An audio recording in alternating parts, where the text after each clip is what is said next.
מה שאני אוהבת בקרוספיט זה שרואים תוצאות מיידיות. התחתבתי, התגמשתי, וכיף לבוא כל פעם אחרי שבוע קשה בצבא. אני אוהבת קרוספיט כי זה מאוד מאתגר, זה בכלל לא משעמם, כל שיעור הפתעה חדשה. לוקח אותי למקומות שלא האמנתי שאני אהיה בהם. עד כדי כך שאני מטריחה את עצמי, מגיעה לפה ב-6 בבוקר לאימון. וזה עושה לי הרגשה מאוד מאוד טובה.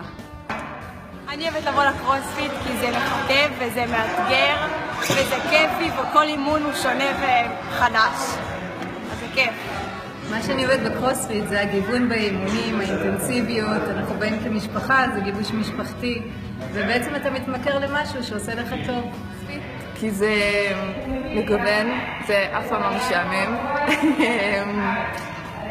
למה עוד? כי... עושה את זה מבן זוג?